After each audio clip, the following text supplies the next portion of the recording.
Bonjour à tous, bienvenue dans ce 4e jour du challenge Comment obtenir plus de reconnaissance au travail. J'espère que vous prenez beaucoup de plaisir et que surtout que vous commencez à y voir plus clair. C'est mon objectif. J'ai reçu beaucoup de messages hier, de personnes qui souhaitaient que je les coach, par mail, qui m'ont partagé leur défi numéro 3. Donc encore une fois aujourd'hui, on va voir comment on va faire pour se vendre. Je vais vous donner une méthode qui est très efficace et puis je vais vous lancer un défi à la fin de cette journée. Donc encore une fois, si vous ne l'avez pas encore fait, faites-le, osez, n'ayez pas peur de le faire, de m'envoyer un mail. C'est le premier pas que vous faites pour justement changer les choses. Ce petit pas qui n'a l'air de rien, de m'envoyer un petit message pour me dire où vous en êtes, les défis que vous rencontrez et ce que vous allez mettre en place. C'est un pas de géant. Et puis en plus de ça, moi derrière, je vais vous donner des conseils, je vais vous coacher, tout ça gratuitement par mail. Donc pour ceux qui l'ont pas encore fait, profitez-en, c'est vraiment dommage parce que ça va s'arrêter bientôt. Et puis pour ceux qui ont commencé, continuons ensemble la discussion. C'est vraiment très intéressant tout ce que vous me partagez. J'adore faire ça. Donc faites-le avec plaisir, ça vient du cœur. Ok, aujourd'hui on va voir pourquoi vous vendre vous semble si difficile et comment on va pouvoir le faire beaucoup plus simplement. D'abord, il y a 3 erreurs qui font de toi un collaborateur qui est certainement brillant, mais ignoré par son chef. On va voir donc pourquoi tu n'es pas à l'aise quand il s'agit de se mettre en avant. Je sais que c'est souvent culturel, mais il y a 3 raisons, 3 types de personnalités. Vous me direz par mail, quel type de personnalité vous êtes, ça m'intéresse. Alors, peut-être que vous faites partie de cette catégorie de la team modeste. Si c'est votre cas, vous allez peut-être vous reconnaître, vous êtes peut-être quelqu'un qui fait bien votre travail, quelqu'un qui est apprécié souvent de ses collègues, de son manager, mais quelqu'un qui est discret. Donc, est-ce que vous êtes modeste? Est-ce que vous êtes plutôt l'ailier droit? Alors, qu'est-ce que j'entends par là? Vous savez, c'est cette personne qui aime toujours rendre service aux autres. C'est la personne qui va souvent dire: «Oui, on a travaillé sur ce sujet» ou «Nous avons fait ça». Cette personne qui aime avant tout mettre en avant l'équipe et non pas elle-même. Est-ce que c'est vous l'ailier droit?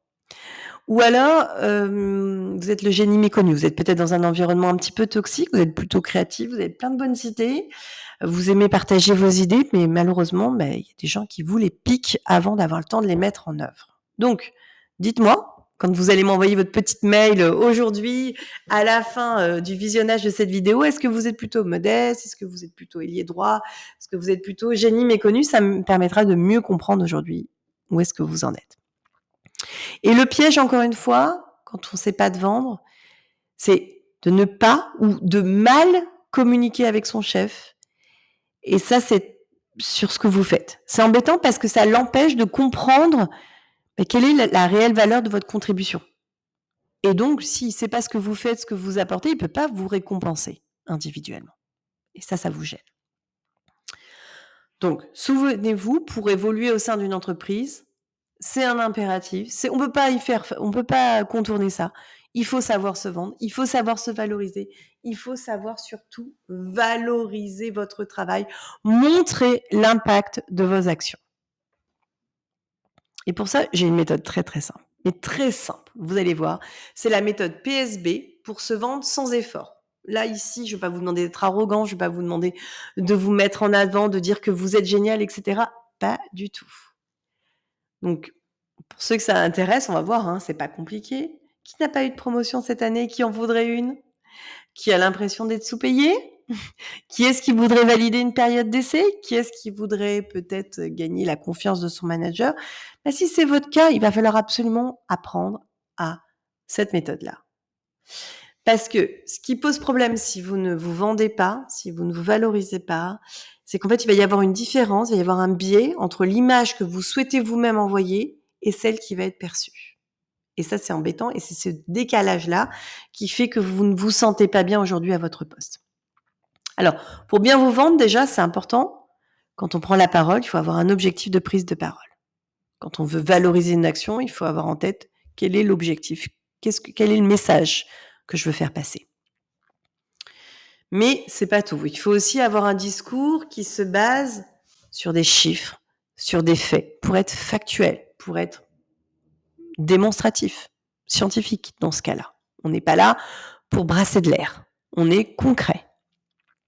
Et il faut aussi avoir un discours qui est structuré et qui suit la trame, la méthode PSB. Vous allez voir ce que c'est très facile. La méthode PSB, c'est 3 étapes. Ça veut dire que votre discours, vous devez toujours l'articuler de la même manière. Vous commencez par le problème, vous expliquez quelle est la solution que vous avez mise en place et vous montrez quels sont les bénéfices que ça a apporté, l'impact que ça a eu, le point positif. Donc c'est très facile en fait. Ce que je vous demande de faire, c'est simplement d'expliquer qu'il y a eu un problème, que vous avez trouvé une solution et que ça a apporté quelque chose de positif à l'entreprise. C'est tout. C'est pas si compliqué que ça en fait de se vendre. On est d'accord ? Voilà ce que je vous demande de faire. Vous avez bien compris, se vendre, ce n'est pas se vanter, c'est montrer que vous êtes capable d'apporter un réel bénéfice à une entreprise. C'est tout. Et des situations où vous pouvez ou vous devez même vous vendre, il y en a plein. Ça doit être systématiquement quand vous avez vos points en one-to-one avec votre manager. Ça, c'est obligé. Quand vous êtes en réunion, en comité, évidemment, ici, il faut valoriser vos actions. Vos homologues, vos collègues, les autres dirigeants ont besoin de savoir ce que vous avez fait et ce que ça a changé. Vous pouvez aussi le faire quand vous avez ces moments plus informels, les pauses café, les déjeuners, etc. Et puis surtout, ce que je voudrais, c'est que vous vous rendiez compte que, en fait, réussir à valoriser son travail, ça change la donne. Parce que imaginez-vous comment vous vous sentiriez si vous réussissiez à valoriser votre travail au quotidien facilement, sans que ce soit un effort, bien sûr. Si c'est facile, que si ça vient naturel, comment vous vous sentiriez? Et surtout, qu'est-ce que ça changerait pour vous? Parce que le fait que les autres soient au courant de tout ce que vous apportez, de tout ce que vous faites, de toutes vos contributions, de toutes vos bonnes idées, de toutes vos prises d'initiative, qu'est-ce que ça changerait pour vous au quotidien? Est-ce que finalement vous seriez pas plus légitime? Est-ce qu'on vous ferait pas plus confiance? Est-ce que ça vous permettrait pas de valider cette période d'essai? Peut-être de vous mettre dans une position plus confortable si aujourd'hui il y a des jeux de pouvoir, que c'est compliqué. Qu'est-ce que ça changerait pour vous si vous valorisiez davantage votre travail? Et dites-vous que quel que soit le niveau, si aujourd'hui vous avez l'impression que vous valorisez votre travail, dites-vous que c'est jamais assez. Alors justement, voici un défi pour vous. Combien de fois vous avez réussi à valoriser votre travail l'année dernière? Et surtout, ce que je voudrais, c'est que vous évaluez la manière dont vous valorisez vos actions, en mettant une note sur 10. 10, bien sûr, 10 sur 10, je sais très bien le faire. Je suis un as là-dessus, ou 1, je sais pas du tout le faire, quoi. Et surtout, moi, ce que j'aimerais, parce que l'objectif, c'est pas juste de faire un constat, et super, et alors, so what? C'est qu'on se fixe ensemble un objectif. Dans 3 mois, vous aimeriez savoir valoriser vos actions. Comment? Si aujourd'hui, je sais pas, vous êtes mis 4 sur 10, par exemple, vous aimeriez passer à quelle note? Et voilà.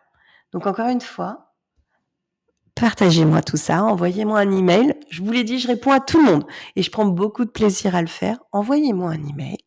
Dites-moi quelle note vous mettez, pourquoi c'est difficile de vous vendre, peut-être sur quel type d'action vous pourriez vous valoriser, qu'est-ce que vous pourriez faire demain pour mettre en avant quelque chose? Dites-moi quelle est la note que vous aimeriez obtenir. Et moi, je vais vous guider, je vais vous dire si c'est des actions si ça vaut le coup de perdre son temps à valoriser tel ou tel type d'action. Dites-le moi, je vais vous guider, je vais vous coacher, tout ça gratuitement. Profitez de ce challenge. À la fin du challenge, tout s'arrête. Donc, si vous souhaitez pouvoir en bénéficier, c'est maintenant ou jamais. À très vite.